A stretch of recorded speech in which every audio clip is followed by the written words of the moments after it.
Best health packages up to 80% discount. Tirumala Diagnostics. నమస్తే నేను Keshav, welcome to Suman TV. Andhra Pradesh సముద్ర తీరం ఖనిజ నిక్షేపాలతో కొలువు తీరింది అన్న విషయం అందరికీ తెలిసిందే. అయితే ఈ నిక్షేపాల అన్వేషణ విషయంలో విజయం సాధించడం అనేది ఖచ్చితంగా ఒక రికార్డుగానే చెప్పాల్సి ఉంటుంది. ఇప్పుడు ఆంధ్రప్రదేశ్ సముద్ర తీరం కొంగు బంగారంగా మారబోతుంది. ఈ శుభవార్తనే కేంద్ర ప్రభుత్వమే స్వయంగా ప్రకటించింది. కేజీఎఫ్ అంటే ఇప్పటివరకు మనకు తెలిసిన కోలార్ గోల్డ్ ఫీల్డ్స్ గురించి విన్నాం. ఇప్పుడు కేజీబీ గురించి వినాల్సినటువంటి పరిస్థితి. అదే కృష్ణా గోదావరి బేసిన్.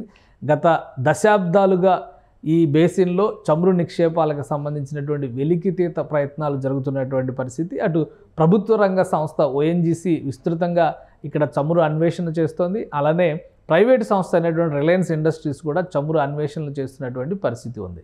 రిలయన్స్ ఇండస్ట్రీస్కి సంబంధించినటువంటి నిక్షేపాలు వెలికి తీసేటువంటి క్రమంలో రిలయన్స్ ఇండస్ట్రీస్ కొంత సక్సెస్ సాధించినటువంటి పరిస్థితి. అలానే ఇప్పుడు ఓఎన్జీసీ ఒక అద్భుతమైనటువంటి నిధి నిక్షేపాలని కనిపెట్టినటువంటి పరిస్థితి. ఇది కేంద్ర ప్రభుత్వ పెట్రోలియం శాఖ స్వయంగా ప్రకటన చేసింది.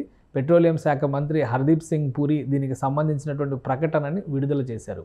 కేజీ బేసిన్లో అపారమైనటువంటి చమురు సహజవాయు నిక్షేపాలని కనుగొన్నట్టుగా ఓఎన్జీసీ వెల్లడించింది. ఈ వార్తని ఆయన ప్రపంచానికి ట్వీట్ ద్వారా తెలియజేసినటువంటి పరిస్థితి. రోజుకి కనీసం 35,000 నుంచి 45,000 బ్యారెళ్ల క్రూడ్ ఆయిల్ని వెలికి తీసేటువంటి భారీ నిక్షేపాలని కాకినాడ తీరానికి 30 కిలోమీటర్ల దూరంలో సముద్రం మధ్యలో కనుగొన్నట్టుగా ఓఎన్జీసీ వెల్లడించింది. అంటే రాబోయేటువంటి జనరేషన్స్కి సంబంధించి ఇంధన వనరుల విషయంలో ఎటువంటి కొరత ఉండకపోవచ్చు. భారతదేశం ఇప్పుడు సహజ వాయువు ద్వారా చేసేటువంటి వెలికితీతలకి, ముఖ్యంగా సహజ వాయువు భారతదేశంలో వెలికి తీస్తున్నటువంటి దాంతో పోల్చి చూస్తే మరొక 7% పైగా ఈ నిక్షేపాలని పెంచుకునేటువంటి అవకాశం ఉందని, అలానే క్రూడ్ ఆయిల్ విషయంలో కూడా భారత్కి స్వావలంబన అనేటువంటి అంశం ప్రస్తుతానికి చెప్పలేకపోయినప్పటికీ కూడా భారీ ఎత్తున ఇక్కడ నిక్షేపాలని కనుగొన్నట్టుగా ఇవి రాబోయేటువంటి 50 సంవత్సరాలకి ఈ దేశ అవసరాలను తీర్చడానికి ఉపయోగపడతాయని పెట్రోలియం శాఖ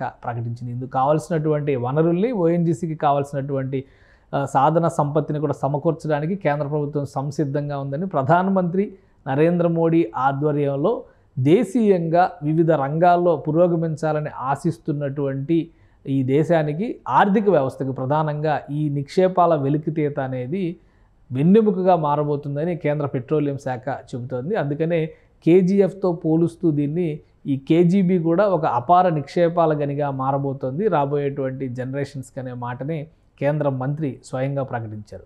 సో ఇప్పటి వరకు భారతదేశానికి సంబంధించి చమురు నిక్షేపాల వెలికితీత విషయంలో గుజరాత్, ముంబై తీరంలో మాత్రమే కొంత అవకాశాలు ఉన్నటువంటి పరిస్థితి. ఇప్పుడు రాను కేజీ బేసిన్లో కూడా దానికి సంబంధించినటువంటి నిక్షేపాలు స్వల్పంగా మొదట బయటపడ్డాయి. ఇప్పుడు అపారంగా బయటకు వస్తున్నటువంటి తరుణంలో రాబోయేటువంటి రోజుల్లో ఇది ఒక కీలకమైనటువంటి స్థావరంగా మారేటువంటి అవకాశం కనిపిస్తుంది.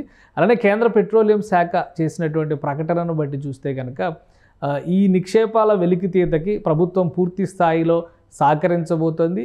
వచ్చే రోజుల్లో, రాబోయేటువంటి రోజుల్లో ఈ నిక్షేపాల ద్వారా భారత్ పెట్రోలియం రంగంలో, ప్రధానంగా పెట్రోలియం రంగంలో పురోగమించడానికి కావాల్సినటువంటి సౌకర్యాలు, కావాల్సినటువంటి సమర్థత కూడా సాధించడానికి అవకాశం కనిపిస్తుంది. మరోవైపు నుంచి కేంద్ర పెట్రోలియం శాఖ ఓఎన్జీసీకి ఈ బావుల నిర్వహణకు సంబంధించినటువంటి పూర్తి బాధ్యతల్ని అప్పగించింది. నిక్షేపాల వెలికితీతని వేగవంతం చేసేందుకు కావాల్సినటువంటి పరికర సంపత్తితో పాటు మానవ వనరులను సమకూర్చుకోవడానికి కూడా ఇప్పటికే గ్రీన్ సిగ్నల్ ఇచ్చింది. కాబట్టి రాబోయేటువంటి 3 సంవత్సరాల్లో ఇక్కడ నుంచి పెద్ద ఎత్తున చమురు నిక్షేపాల వెలికితీత, అలానే సహజవాయు నిక్షేపాల వెలికితీత ఊపందుకుంటుందని కేంద్ర ప్రభుత్వం విశ్వాసం వ్యక్తం చేస్తుంది. సో ఆంధ్రప్రదేశ్ తీరంలో వెలువడినటువంటి ఈ భారీ నిక్షేపాల ద్వారా తీర ప్రాంతంలో ప్రధానంగా ప్రజల ఆర్థిక స్థితిగతులు కూడా మరింతగా పురోగమించే అవకాశం ఉంటుందని కేంద్ర ప్రభుత్వం భావిస్తోంది.